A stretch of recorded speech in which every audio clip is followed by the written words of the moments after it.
And that's where we find 9 News reporter Ben McKee this afternoon. Ben, it's a breezy day. I mean, lucky that no homes were damaged. What can we gather from the fact that there's an arson investigator out there? Well, there was an arson investigator out here earlier today, Kyle, and that's what Thornton Fire told us. They also said that was more of a formality than anything. They don't know if it was an arson or accident. They have to leave that up to investigation, obviously. But what we do know is that the wind really fueled this fire. You can take a look at one of the pictures that John Cortez sent in to our digital network earlier this afternoon around 1. Fire officials tell us flames were as high as 15 feet, burning somewhere between 15 and 20 acres of cattails and weeds out here along a creek path just south of the East Lake Reservoir 3. You can see 1, 2, 3, 4, 5, 6, 7 houses on one side, 6 houses right over here. There were many houses that were just so close to this fire. And again, Kyle, as you had said earlier, anytime there's a brush fire close to your house, that's just too close for comfort. Now, at this point, that person of interest has not been named, and it is believed he or she would be armed with a handgun right now. Mark, this shooting comes just 1 month after another shooting in the Seattle area where an officer was killed as part of what investigators called a one-man war against law enforcement. However, there is no evidence to suggest that the two are connected. Cheryl, many of us will remember back to just 3 weeks ago, July 20th, the day a similar storm hit a farm in northern Colorado, but with different results. Hail ruined practically everything on Joe Miller's land, $150,000 worth of damaged crops. Yes, she found it on Craigslist, but it was in a follow-up email about that work in which Sarah was asked to wire money to get money. This wasn't for a job at all. It's the one thing we wish would never happen to a home. Oh, it's everything. And it's the very thing Dawn Bayard-Miles and her daughter lived through one early morning in March, all because of a candle. So I'm thinking, okay, I can put it out. I turned it, put it out to get water to put it out, and it just said swoosh. On a morning when she lost nearly everything, she turned to the person who showed the most compassion. I had my mother's urn up there. They carried it out and handled everything with care. So I was like, oh, this is the company for me. Dawn's insurance company wrote a check for $57,000 to the Lakewood Restoration Company called Disaster Solutions. The company said the project would be done by the first weekend in July. This is what Dawn's house looks like today. Her belongings are gone. Dawn doesn't know where they are. No answer. No answer, no call back, nothing. For 2 days, we tried to get a hold of Disaster Solutions, but no one answered the phone. So we visited the business in Lakewood, where we found someone else trying to get in touch with the company. No luck. And all the while, Dawn's temporary housing is set to expire this weekend. It's hard. You know, it was enough to move, and I had to switch my daughter to another school. I'm sorry. And you know, I don't know what the insurance company is going to do about getting us another place to stay. Where do you go when your house is still far from a home 5 months after the fire?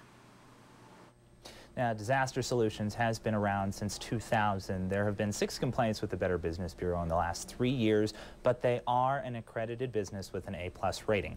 Late this afternoon, we finally talked to the owner of the company after leaving messages with relatives. Dave Newell said he does intend to make Dawn's project whole and every project whole and complete, even if he has to do it himself. He also said it was never his intention to, quote, rip anyone off. Bob Matthews practiced commercial litigation with much of his experience in insurance defense. He was also recognized as a super lawyer. That's a prestigious legal award nationally. Outside of the public eye, though, the family says Bob and his brother Mark were adventurers, careful adventurers. Yesterday's crash doesn't make sense to them. We're less, the world is less without them. It's not easy to say much after a weekend like this. The few words the Matthews family shares about Bob and Mark say the world about 2 brothers who were larger than life. I don't know 2 guys who are full of more integrity.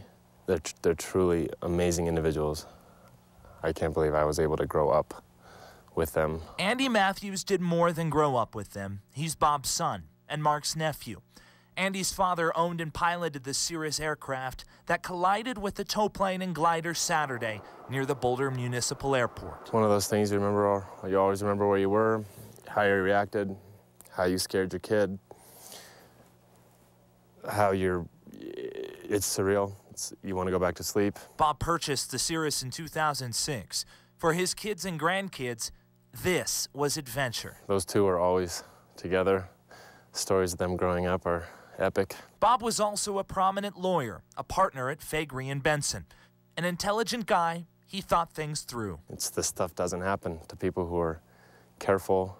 I mean, it seems like if they tried to do this, they wouldn't have been able to do it. The way this happened, it just doesn't feel real to Andy Matthews. It never will. He wants to wake up from it. He's still learning. He can't. I would rather be the one saying that my dad is the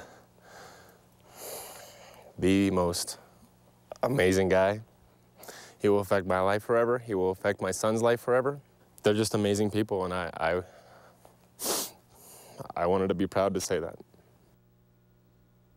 Rough words to hear. Andy says his dad probably touched hundreds, if not thousands, of lives as a lawyer in the Boulder area. He says even though many lawyers do get a bad rap, his dad brought integrity to the profession. And Kyle, perhaps the most obvious proof of that was the fact that he was a finalist for a spot on the district court.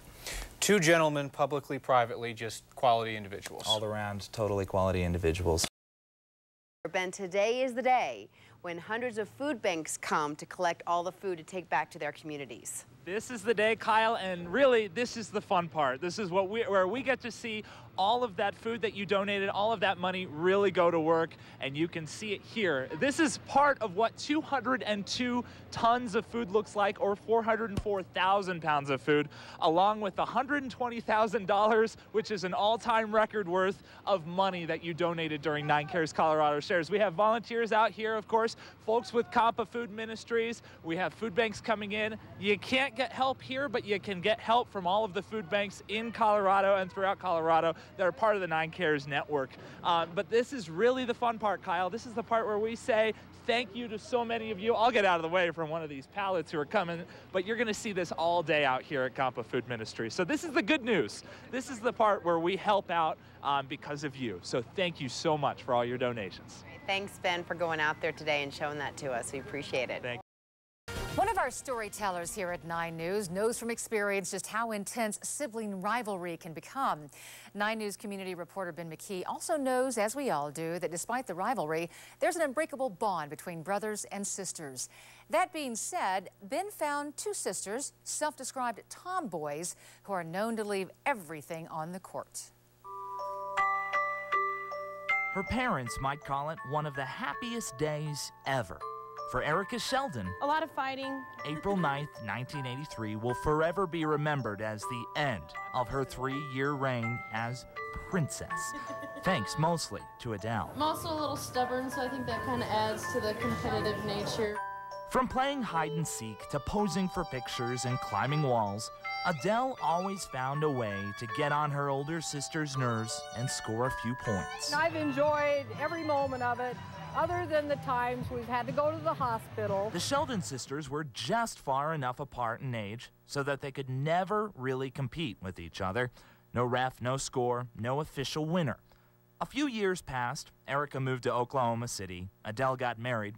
The sisters eventually grew up and moved on. Me.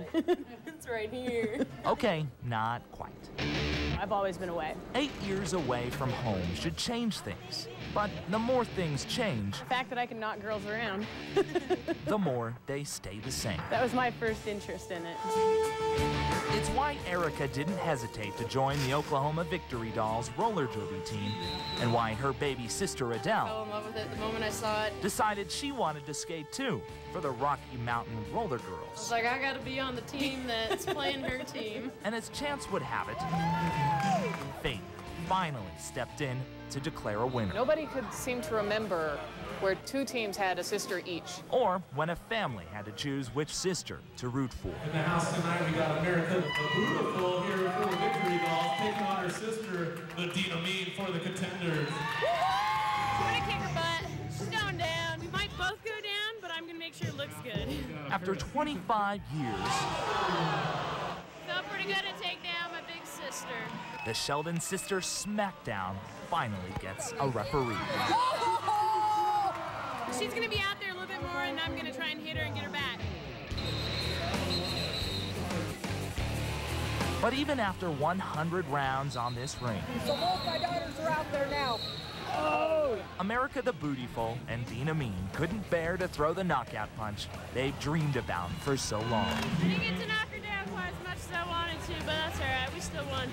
We beat him pretty good. That's the thing with sibling rivalry. Sometimes it's just more fun to keep it going. In Stapleton, BenMcKee, 9 News.